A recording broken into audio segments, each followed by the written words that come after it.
Hi, everybody. This is Silvio Canto in Dallas, Texas on Thursday, February 22nd.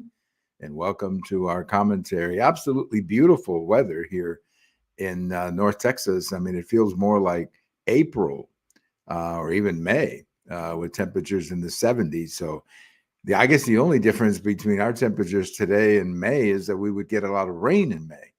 But other than that, it's just been an absolutely beautiful, just absolutely beautiful. I mean, totally over normally this time of the year, we may even get a little freezing once in a while, but it's just been absolutely, absolutely beautiful. So hopefully it stays like that for a while. Well, the big story this weekend, of course, is going to be the South Carolina GOP primary. And by all accounts, this is going to happen on Saturday. So roughly in 48 hours, people will be voting in South Carolina. It looks like former President Trump, is going to win a fairly easy victory. And I guess the question is, what happens to Nikki Haley? And as I've said many times before, she's a good woman. She served the country well. She was a popular governor of South Carolina, but it's time for Nikki Haley to see the handwriting on the wall. She's not going to be the nominee. And in fact, the longer she hangs around, the more problematic her future is going to be. I mean, if she wants to have a place in a convention, let's say something happens to Donald Trump and he doesn't get there and the convention has to pick a different candidate, if that's what she's planning to do, in other words, have a place at that convention, what she's doing right now is not helping her case. What she needs to do is get out of the race, endorse Donald Trump, step aside, and spend the next 3 months giving speeches about the utter complete failure of the Biden presidency. If she does that, sort of like Governor DeSantis of Florida, then I think, she'll be fine. She may even be selected as vice president if that's her objective. I mean, but sticking around and keep telling these reporters that she's going to hang around until the end. Look, she may have the money to do it. I don't question that, but she's not serving her interest by hanging around until whenever, because it's just not looking good. She's looking poorly. And I think it's time for her to move on and let Donald Trump have the stage here, because look, that's who the party wants. Trump is the nominee of the party. He's the man that the party wants, and she ought to get out of the way and let the party have their man.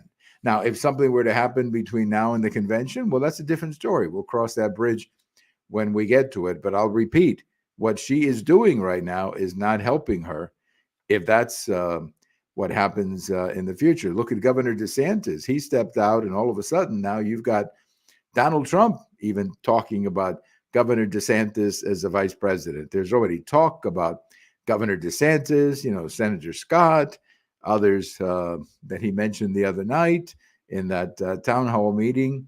I have always felt that former Secretary Pompeo would be a great vice president. I feel very strongly also about former Congressman Lee Zeldin of New York, who put up a great fight to be governor of New York this last time around. But I just think that it's time for Nikki Haley to get out and leave the stage to Donald Trump and start talking about the collapse of the Biden presidency. That's what we need to be talking about. No more talk about Trump.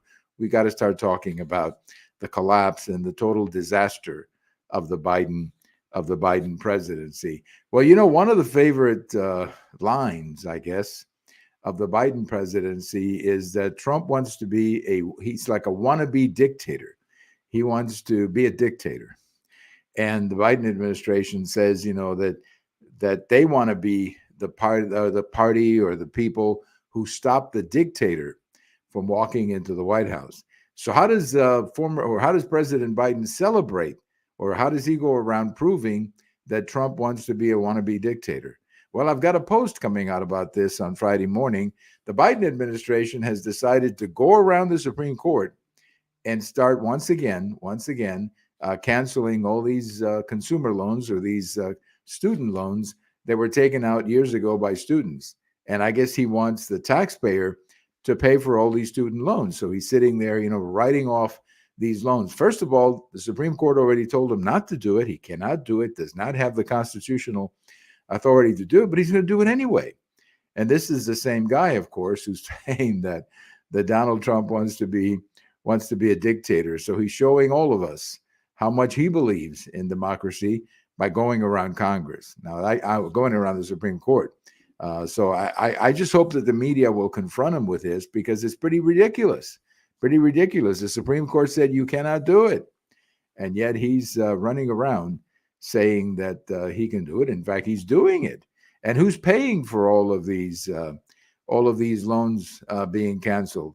Well, many Americans, many of them who paid off their loans, who went to college and worked to pay off their loans, and now they're seeing the Biden administration relieve other students of the debts that they incurred. Look, I understand these debts are difficult.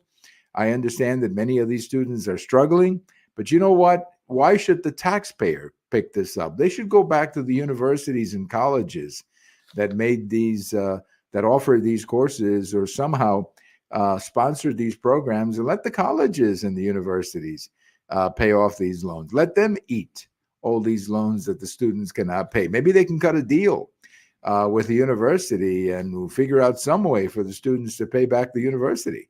But it shouldn't be where they're going out and asking the middle class people in this country and other hardworking Americans, many of them who didn't even go to college, and have them pay off these loans. That is just absolutely, totally, completely ridiculous. So I hope that the media will ask him about this, because, again, he loves to talk about Trump, the wannabe dictator. And what is he doing? He's using executive orders to go around the Supreme Court. Well, that doesn't sound very much like a man who believes in democracy or the rule of law, because the rule of law says the Supreme Court told him not to do it, and yet he wants to keep on doing it. That's not the way it should be. It should be. I hope this really comes back to haunt him. And I hope that all of you out there who are paying off your loans, or who paid off your loans, well, I hope you express your disenchantment, let me put it that way, with this stupid decision to cancel loans by voting in November and voting against the Democrats who are behind all of this. Well, a couple of interesting things on this day in history. Of course, it was on this day in 1732 that George Washington was born. He, of course, went on to be the father of the country, the first president of the United States, probably the most consequential figure in American history, because it was Washington who basically created the presidency. He created the traditions, the institution of the presidency. And at a time when nobody really knew what a president was, he stuck to the Constitution, and he governed in a very effective and measured way. When you realize how much power he had, because he was the only person who could unite the country. And you think of all the power that he had and how responsibly he used it, including walking away from the presidency after 2 terms and creating what came to be known as the Washington tradition, meaning you serve 2 terms and you leave the presidency. But when you think of what this man did, everything that he did for the nation, not only fighting the revolution, leading the revolution, being at the Constitutional Convention, being the first president, and then walking away from power. When you look at this man, I mean, this is one of the greatest men in world history, absolutely. And how fortunate the American nation was that a man like George Washington was around, because many other countries, they win the revolution, the new guys take over, and then it all falls apart because they don't have a guy like George Washington to keep it together. So how fortunate the American nation was to have a man like George Washington at the top at that very special time. He passed away in 1799. He passed away at age 67.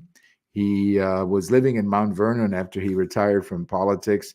And he wasn't there that long. He was only there a couple of years after his retirement. He got very sick and died in September, or I think it was September 17, 1999. So did not make it to the next century, but certainly his place and his name will always be a huge part of American history, of course, including the capital of the country, Washington, D.C., and the greatest monument in Washington, the Washington Monument. So we remember today George Washington, born on this day in 1732, the first president of the United States. We also remember something that happened on this day by coincidence on George Washington's birthday.